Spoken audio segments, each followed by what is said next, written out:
We could do better than this, right? This kind of sucks. It's not that interesting. Just kind of like going screen to screen, killing guys and getting stuff you don't really need. It's a little overrated. This is definitely better. This is an improvement. We can still go higher, though. I think we can do better than this. I mean, if someone ever put this lower than the first game on the tier list, they'd be full of shit. I'm just getting into this, honestly. This game's just so good. I mean, that's obviously almost a perfect game. I don't know that I can do better than that one, but we can try, right? We can make a great 2D Zelda game. So for this month's bonus video, I'm going to try to make a new 2D Zelda game in 8 hours. It's going to be just as good as both the games you just played, and I'm not going to look like an idiot for ragging on it. Also, I'm very, very sick, so I'm going to sound like shit the entire time. So first step when we're making a game is you have to have a plan. Not a very precise one, because this is not going to be a very precise game. We just need to have a rough outline of our goals, what we want to get done in these 8 hours. First, what are the essentials for what you can call a 2D Zelda game? You need to have some kind of open-ish world, right? Doesn't have to be big, doesn't have to be that free, you can gate some stuff off, but we need to have a world to walk around in.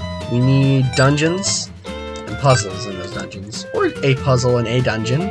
We're not going to get very ambitious in 8 hours, but we're going to give it a shot. Some kind of weapon for our character to attack with. In Echoes of Wisdom, you had the rod for summoning things. In Legend of Zelda, you had the sword. And we need items, or item, to help us solve whatever puzzles in those dungeons. And we need enemies. Grunt enemies. And we're going to need a boss enemy. You can't have a Zelda game without a boss. If we want to get ambitious, we could throw in a mid-boss too, but Zelda 1 didn't have those, so we're not going to count that yet. It had some mid-bosses. It didn't always have them. I mean, obviously, we need a protagonist. But I have a feeling we're not going to figure that one out right away. I think that might be that'll come down the road. Yeah, I think that might be enough. Is that all you need for a Zelda game? I think that's all you need. Now, here are going to be our rules. Time starts when I say so. You're going to come with me for the first hour on this one. I think you can see my process. From that point, I think I'll probably check in every hour or so, let you know how things are going, and you're going to see how quickly this goes downhill. Hourly check-in. 8-hour time limit. And just because of my recording situation, there's a possibility I'll have to break this up. So I guess you're just going to have to take my word that any time that I am away from the game for an extended period of time, I will pause my timer just because I might be gone for like more than 8 hours. But if I have to push this until tomorrow, I will do that. But I think that's going to do it for rules, so I guess I'm going to go ahead and just get started here. Alright, and also we are doing this in Scratch because, you know, we're little weenies here. We're not going to do real game development. So let's just start here. Actually, never use a circle hitbox. I mean, there are times where you need one, but if you don't need one, don't use one. There, it's going to be a hitbox. Oh, I didn't start the time. We should start the time. That sounds like a good idea for the challenge that's about making a game in 8 hours. There we go. Okay, so if there's one thing I've learned about making games is you want to go a little smaller on the scale for everything than you might initially want to, because it tends to be easier to scale up than scale down. Not in terms of like game scope, I mean literally the size of your characters and stuff. For the first like 30 minutes you're not going to see anything happen on the screen, so I'm going to try to do this in speedrun mode though. I think I'm going to have, like, stiff Zelda 1-y movement. Do we want to have diagonal movement? That's a good question to get out of the way. Like, that'll make the game feel... I don't know, when I think 2D Zelda, I feel like that is not part of what I think of. We have very small movement. Oh, and movement that doesn't stop when you let go of the key. Let's throw in WASD support. So I always have to add that later, because people always ask me for it. But I never have it in at the beginning. And the funny part about that is that I prefer WASD. I think it's just like my decades of Flash game usage that have conditioned me to always use the arrow keys. Well, there is diagonal movement right now. Let's keep it. Let's keep it. If I feel like I hate it later, we'll change it. So ground.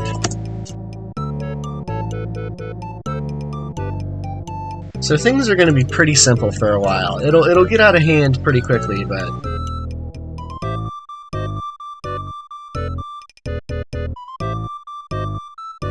I wish I could make this more exciting for you, but there's just no way to make this part fun. One really cool thing is that my mouse wheel has been broken for the past couple weeks, so if I ever need to scroll up and down, that might be one of the more challenging parts of this project. There we go. Alright, now we have... Ooh, that's not good. No, don't like that. Why is he bumping against it? Oh, I think I know the problem. Rookie mistake. Rookie mistake. Okay, now we got basic collision done. Let's try to get screen scrolling working. So I want to do like Zelda 1 style scrolling, where we like shift between screens. The transition is probably going to be the hardest part of that. We could do kind of like a linked list. I think we're going to do a linked list type thing. So we kind of need like a table or something. So how I want to do this is I want each room to remember.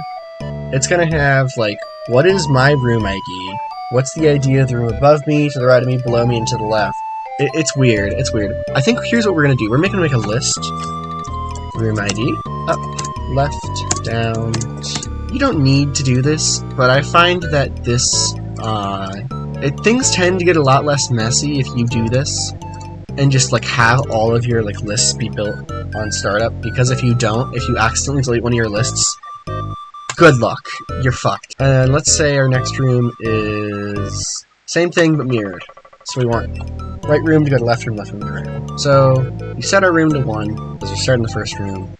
We are going to find the number and the room ID list of where that room is, and then we'll use that. Whatever number in the list that is, that's going to be the number of the left in the left list, the right in the right list. It'll all work out. It'll all work out. Okay, we're going to start with room 1. Room up is going to be null. Room down is going to be null. Room left is going to be room 2. Room right is going to be null. And the fun thing about this is that using this setup, it's going to be really, really easy to create things like... We might not get around doing this because I only have so much time, but we could create a really easy, like, Lost Woods style situation, or like a looping thing. We'd have to, like, get kind of nitty-gritty to make a solution to that puzzle, but, you know, how long has it been? 15, not even been 15 minutes. We're doing great. We're probably gonna put black borders. Gonna have to, by the way, not have to, gonna. We're gonna have to put black borders around the screen, because Scratch does this really annoying thing where it, like, won't let you physically move objects outside the canvas very much at all, unless you get really funky with it. You're probably gonna have to add those disgusting black creatures. That's okay, though. Let's go just, like, fast transitions. Because the faster it is, the less messy it'll be. I don't know if you can see this, but here's this 465. That's supposed to say 480. I should probably just address that problem now. Because as it is, and I'll show you when we get there, there's going to be a little... It'll go a little over and it'll click back into place. We'll get to it. We'll get to it. Okay.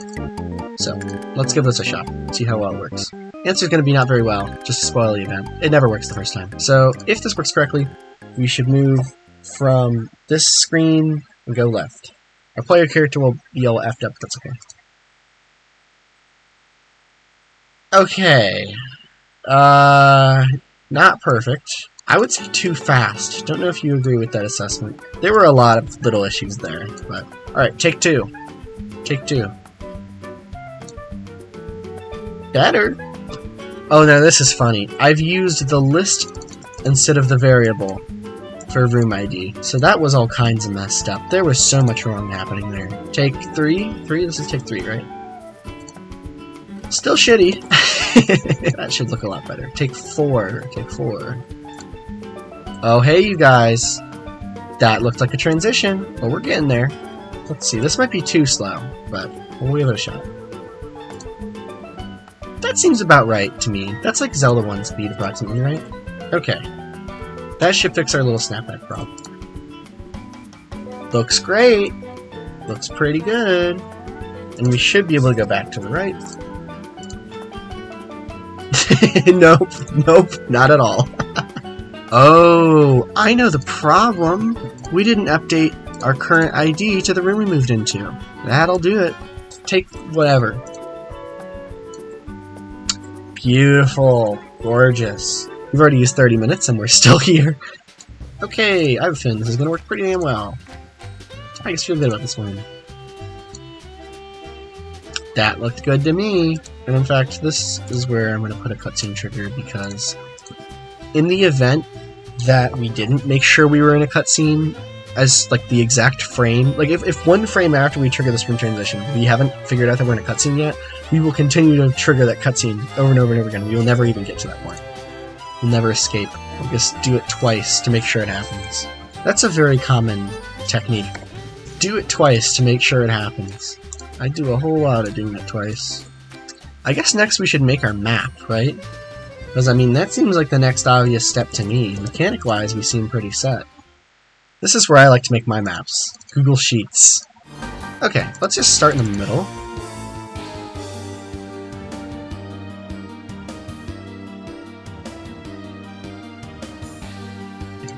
This seems reasonable to me. Oh, I'm sorry, you guys haven't been able to see this entire time because it's under my webcam. Oh no. There you go. Now you can see it. It's great though, isn't it? This thing I've been making without you this whole time. But that's our map. Just to reiterate, because I guess everything I just said was completely worthless. This is where I want the player to go down from the starting area to get their weapon, because I feel like intuitively you want to go like left or up. That's just like my video game brain thinking. So put our weapon down. These are just little points of interest, don't know what those will be yet, and this should be our little dungeon entrance.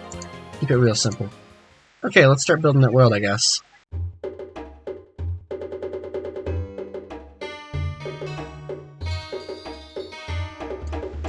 Oh, this is so much fun, you guys. This is the best part. Just data entry. And the inevitability that I've typed one of these numbers wrong and it'll bite me in the ass. And I'll have no idea which one it was.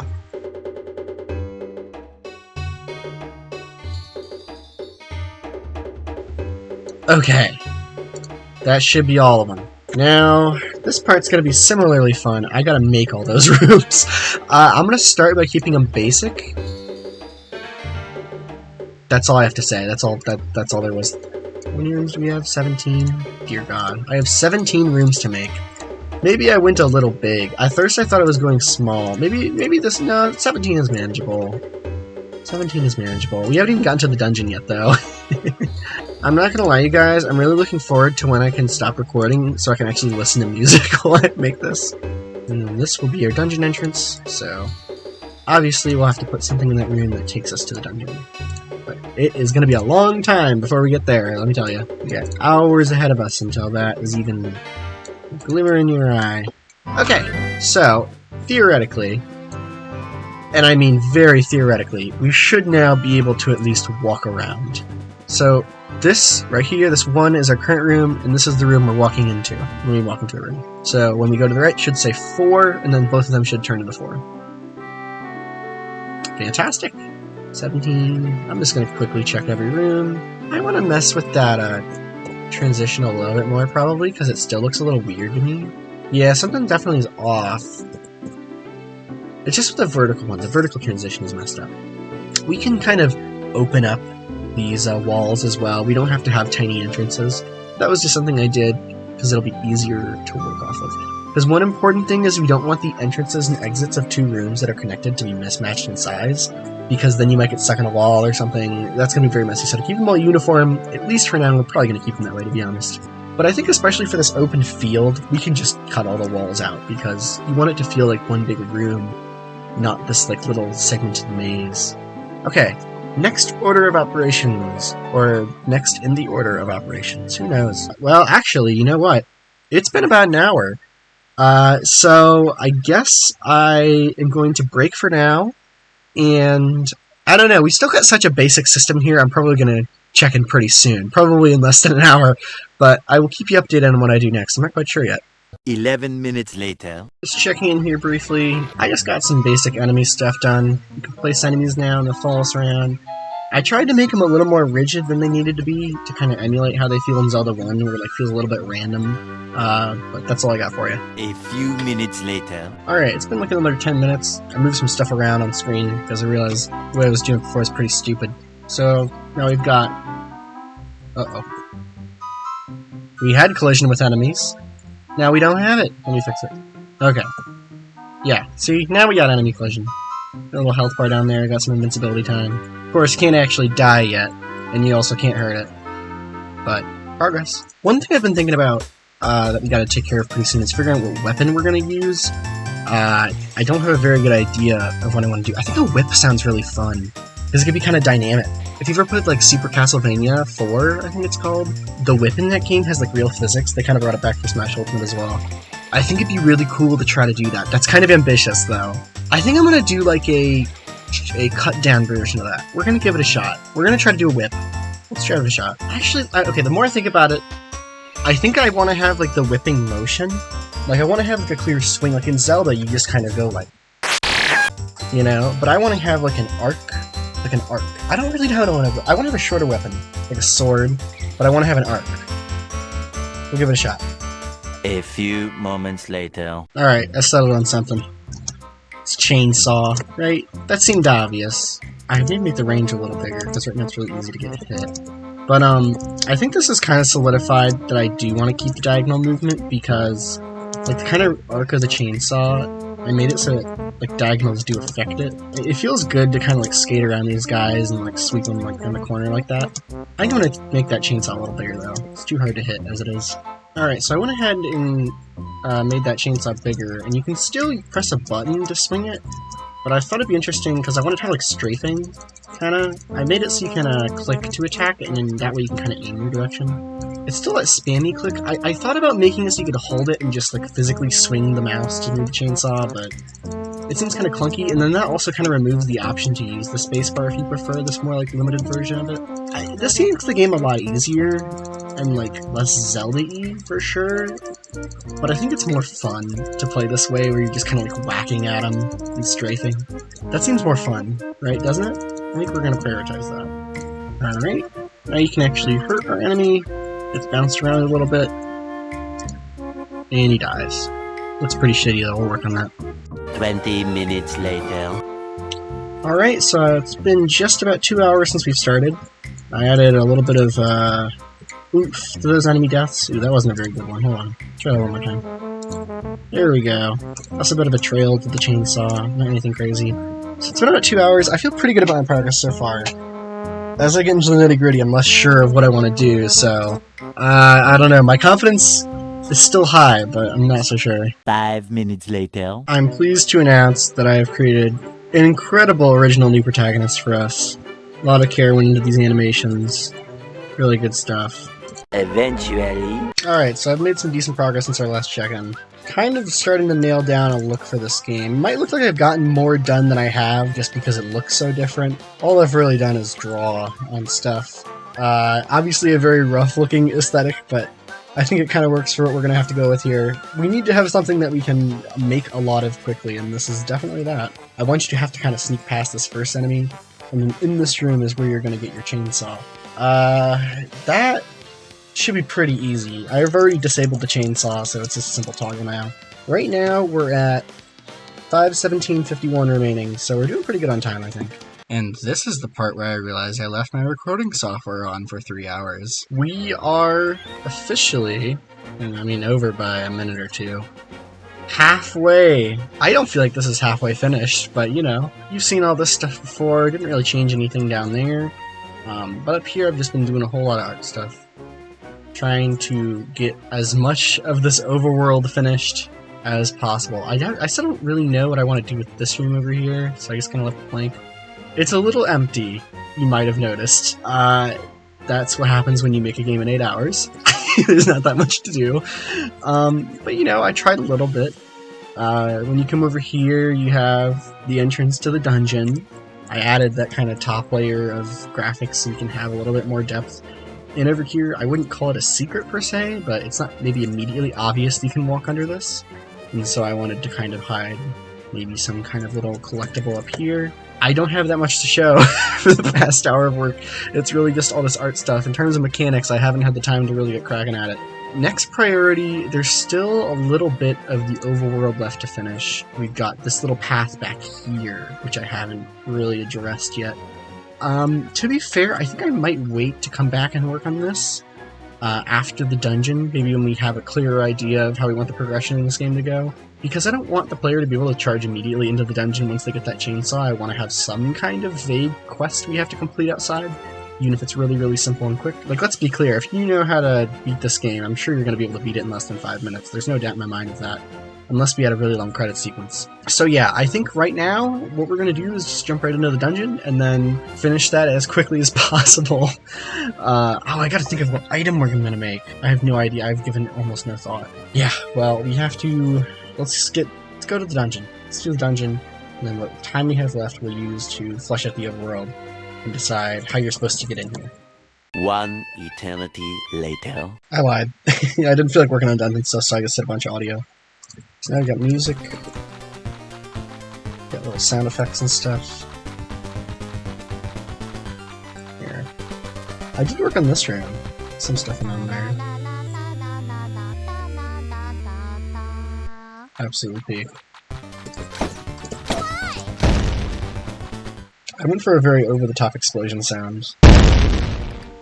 Alright, so it's the next day. I had to stop. Feeling ready to go now. I just did a little bit of work, putting the systems in place so that we can load a new area when we walk into the dungeon, up everything we had, and build a new one. The current problem is that we need to make an idea for what our dungeon looks like, how big we want to go.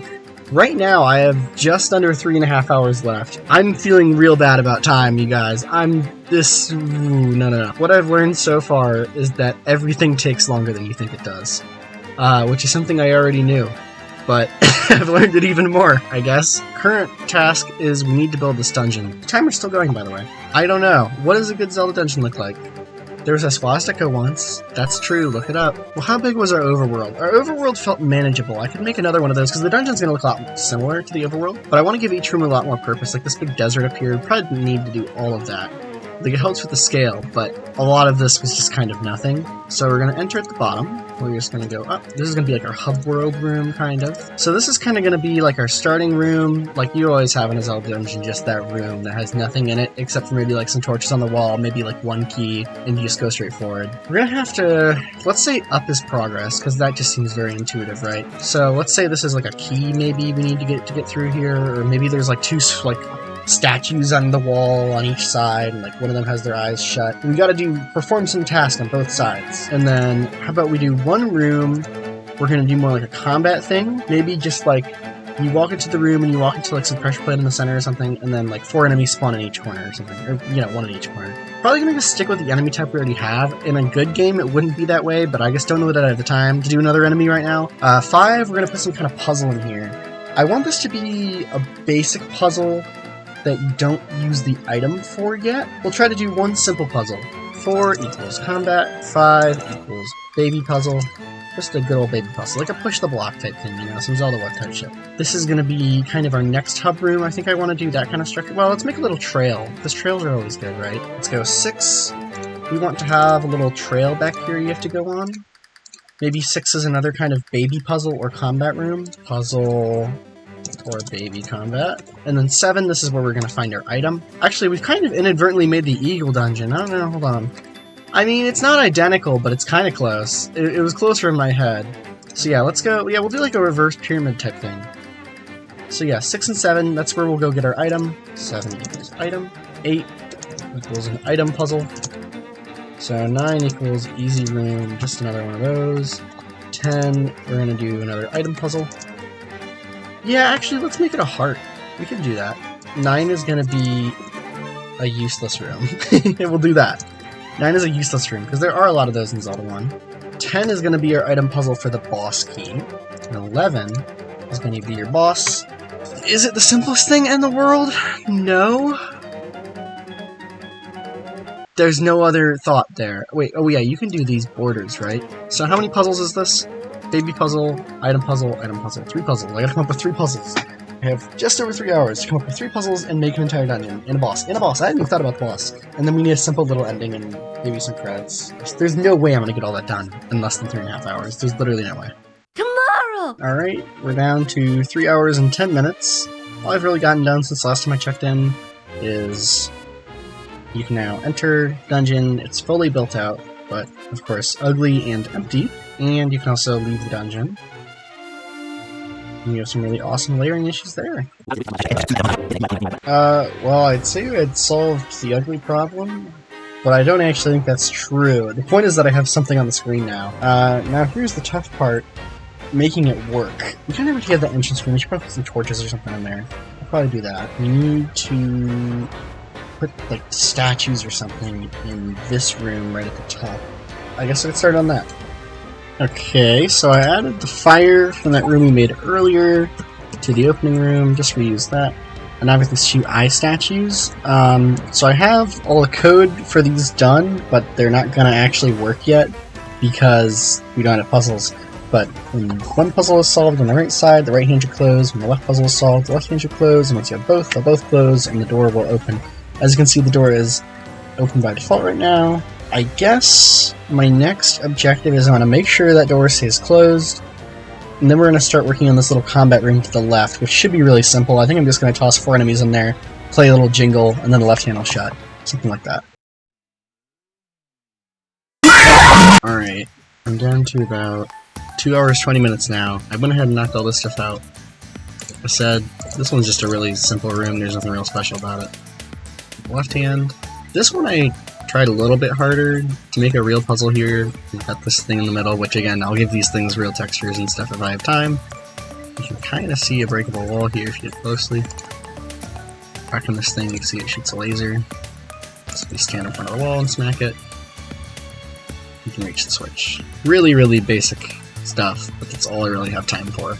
So this is just going to be another kind of empty room. This room in here, some kind of little puzzle or combat thing. I haven't really decided which. Here's where we're going to get our item. I think to get the item you just have to fight, because that's usually the structure of a Zelda game, so I think I'll just make this another one of these combat rooms, but I will get back to you on that one. We're running really low on time here. Funny SpongeBob time cut transition. Alright, so the good news is that I've gotten a lot done since I last checked in. The bad news is that I only have 1 hour and 50 minutes left. So here, honestly, I want to do something more with this room if I get the time later. I just don't really see that happening though. As it stands right now, this is just going to be pretty much a repeat of that other combat room. And I did settle an item. It's a vacuum. With the only motivation being that I feel like I can come up with a lot of puzzles for a vacuum, and I don't really think there's anything that close in a Zelda game. Like, obviously you have the Gust Bellows and Skyward Sword, but that's not quite the same thing. So, what the vacuum lets you do, and this is taking me about half an hour since our last check-in, you can kind of do this suck-in move, and it does exactly nothing so far. But, you know, this is our useless room. It's finished, but I think I'll just let you see it in the finished game. I don't need to show it here. And then over to the right here, we have the makings of our first kind of puzzle room.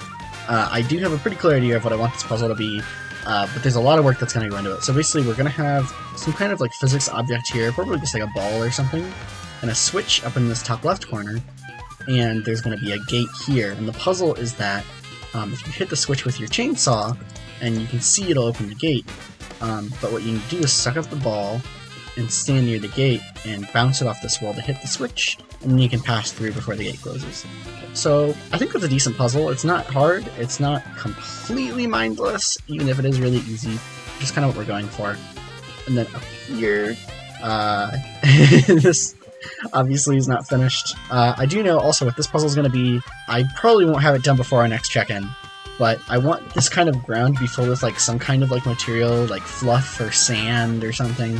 And you have to use the vacuum to suck it all up. And on the floor, there's going to be like a message, like a key you have to press or something. And like the tiles like make you like spell a letter or a number that you have to press on the keyboard. And then to the right here, this is where your boss door is going to be. And to the right is our boss room.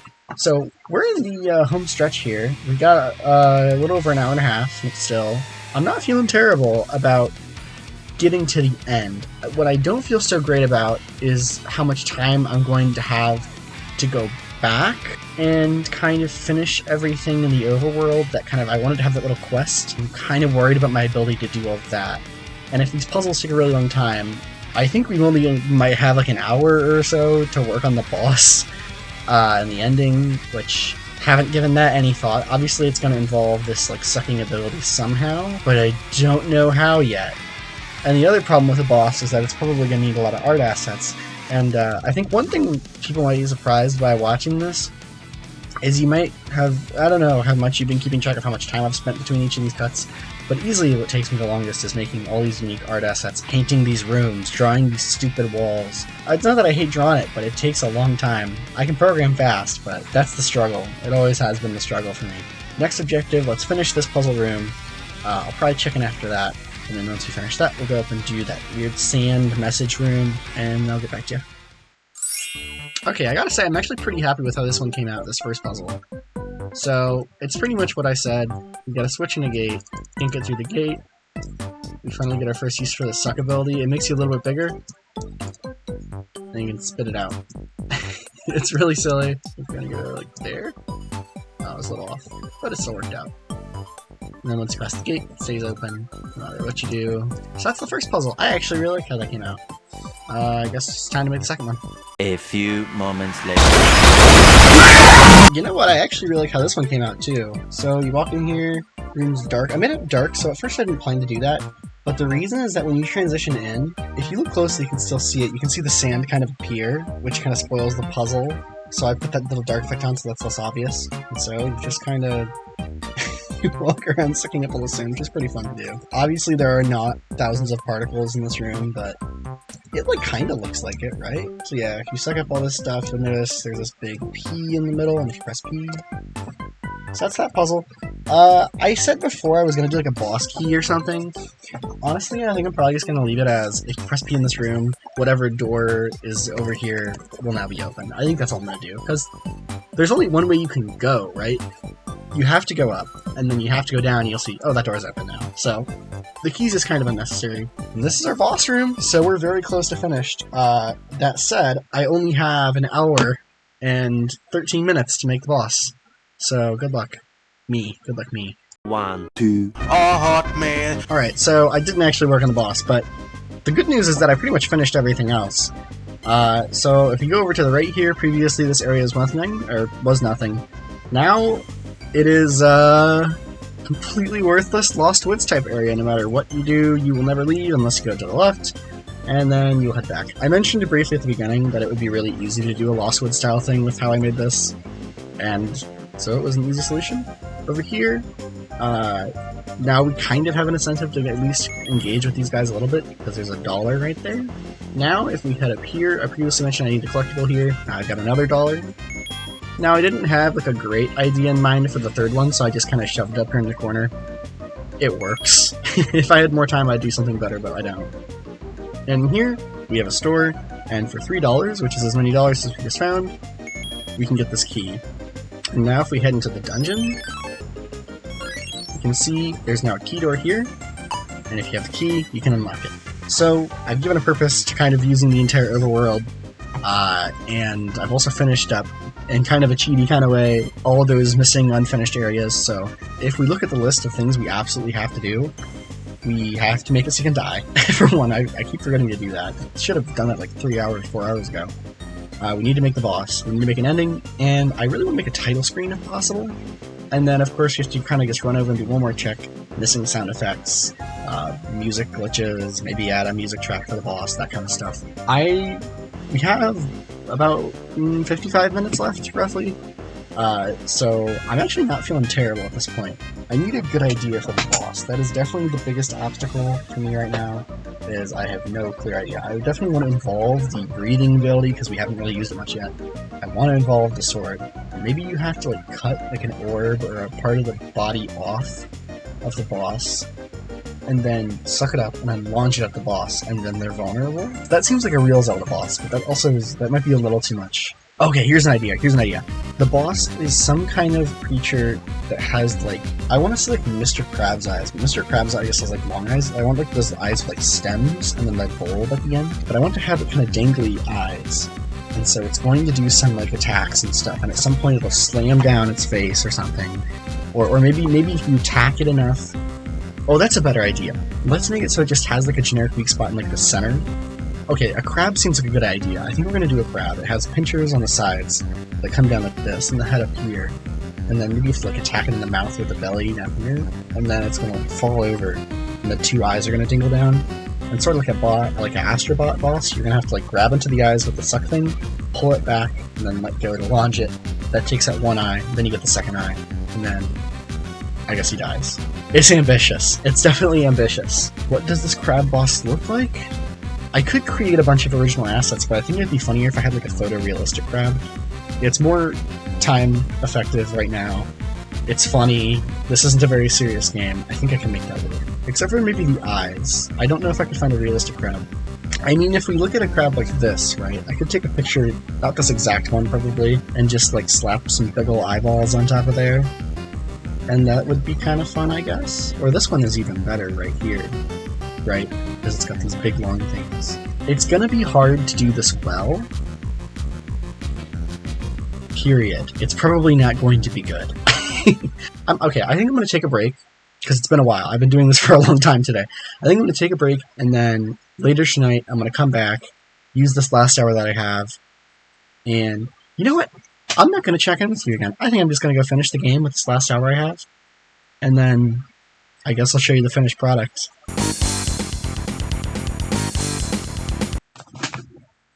It's done. Those were the longest 8 hours of my entire life. I'm not gonna lie, I was having fun in like the first like 2/3 of that, but when you're down to like an hour and a half, 2 hours, and you think about how much you have to get done and how little progress I'd made, that was very stressful. But I did finish it. I didn't extend the time limit. I got it done in 8 hours. I think you'll find that my definition of getting it done might vary a little bit from yours, given the plan we set out with. But technically, everything on the Essentials 2D Zelda list made it into the game. So I'm just going to do a full developer playthrough here. I'd encourage you to play the game yourself. If you haven't already, link will be in the description. Yeah, you'll see. So I did make a title screen here. It's really just more of like a little splash text thing. And I mean, honestly, you saw 90% of this game ahead of time. I'll go ahead and just leave the full thing in here, just so you can see it front to back.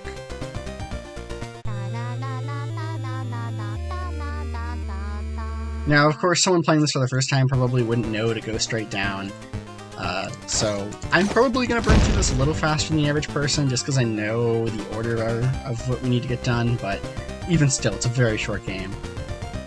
This area, of course, is completely useless. So one cool thing I kind of want to show you here is you can actually get soft locked. I'll just show you real quick. As you stand in the bottom right corners, or top right corner, and you walk to the right. Oh, wait, did I fix this? I might have fixed it. Hold on. I don't think I did, though. I'm pretty sure I didn't fix it. Let's see. I swear to God this soft locked you before. I guess I unknowingly fixed my soft lock. If you can pull it off, let me know. I got it to work in testing like 30 minutes ago, so. So the first thing we do is head over here and grab the staller. Still no point to killing these guys, but I mean, you just got your chainsaw. You're probably going to do it anyways. This skull has collision, by the way. I thought that was a neat little thing to do, but I think 90% of people will never notice that. This is all the same.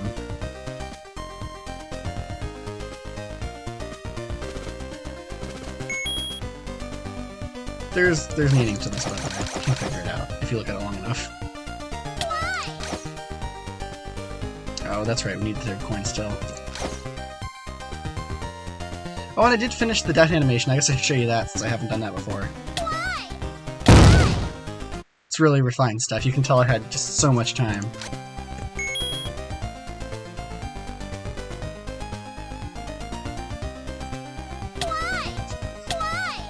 I'm getting my ass beat here. Alright, so now you go ahead and buy that key. Horseshoe also has collision. I couldn't remember if I did that or not. I think these torches do as well. You can kind of walk behind them. I'm sure you noticed, and I don't have to spell it out, but all of the like little shop texts and incidental texts in this game are Zelda 1 references. That's pretty surface level. You probably caught that. I like how that transition came out. It doesn't look quite as nice on the way back out, because if you look in... Oh, wait. Does it not? I guess forgot I patched all these bugs. I think I just assumed the game was as broken as it was like 3 hours ago. Editor Wes here. I missed the fact that there's an entirely different, significantly worse layering issue that replaced the old one. This room, I think, is okay. The second combat room, I really do wish I had had time to come back and do.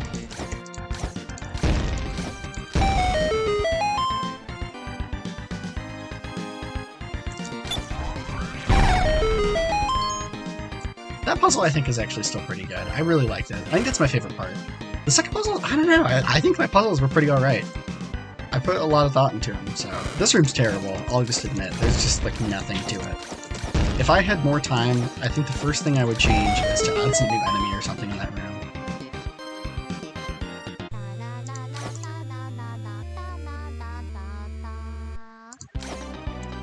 And I didn't show it earlier. I'm not sure if I want to show it now. I think I'm still going to make you play the game to see that top room. I'll leave a little incentive to go check it out. Don't get your hopes up. I really like this puzzle. It's really, really simple. I don't think anybody's going to struggle with it. But there's some amount of creativity to it, even though this kind of thing has been done 100 times. This puzzle I don't think is as strong, because like when I was editing this, my screen brightness was really low, and I couldn't tell how generous the shadow is. If you look, you can totally see that sand. So I'm not really super happy with how this one came out. If I had another 10 minutes, I would go back, make that shadow completely opaque, maybe make some other little changes to this room. I don't know what. It's okay though, it's not terrible. And this, from everything here, you haven't seen anything, and I'm sorry to say I spent most of that hour not working on the boss. I laid out all those plans. I'll be honest, I wasn't joking when I said all of that, but sometimes things don't work out. I'll just let it speak for itself. Already I'm seeing so many glitches that I thought were fixed, but I can't go back and fix them. There's no collision. And then it hard cuts to the credits. I can't show you any of these credits, or at least I have to mute them because there's Linkin Park music. I'm not going to show you all of these. It goes on for like 2 minutes. You can watch them yourself. Oh, there's still Transformers audio over the end credits music. I didn't catch that ahead of time, but that's okay. I guess you can tell what YouTube video I got it from. Yeah, this is genuinely how I spent most of that last hour. I did not feel like making that complicated boss fight, mostly because I figured, I mean, first of all, it was going to take me more than an hour, and I didn't want to get halfway done, have it be something I'm excited about, and then fuck it up, so I figured I'd just completely botch it from the start. Okay. So yeah, obviously not perfect, but there are elements of it I think came out really good. I think if I do this again, which by the way, gonna be a while because that took a lot of time, and I'm already a week late on this video, by the way. But if I do that again, I think I'll do even better. I'll be better at managing my time. I think most of my mistakes were made at the beginning when, first of all, I think I went a little too big. Like, I think I was fine in the mechanics I wanted to do, but I made too big of a world without thinking about the fact that I'd have to make all those unique art assets for all those like desert rooms and stuff in the Lost Woods area. Like, I just kind of could have cut that stuff out, and it would have still played almost as well and been a lot less like time spent drawing. So I think if I were to make another one of these and make more of like a uniform looking game that has more interesting mechanics. I think I did really, really well in the dungeon, honestly. I'm really proud of how that came out. Given, I think I had, what did I start the dungeon with like a third of my time left or something? Maybe a little more than that, but I think it came out pretty good. Sore spot, I don't know, I think the boss is kind of funny, so I honestly would have prioritized fixing that one enemy combat room before I fixed the boss. Maybe even flesh out the overworld a little bit, but hey, I mean, it went alright. I couldn't have asked to do a whole lot better because 8 hours is 8 hours. That is absolutely nothing for this kind of thing. Funnily enough, I think I spent more time editing the video than making the game. Yeah, that's just kind of depressing. But that's going to do it. Let me know what you thought of the video and the game for that matter. And once again, if you haven't, go ahead and play it. Links down in the description.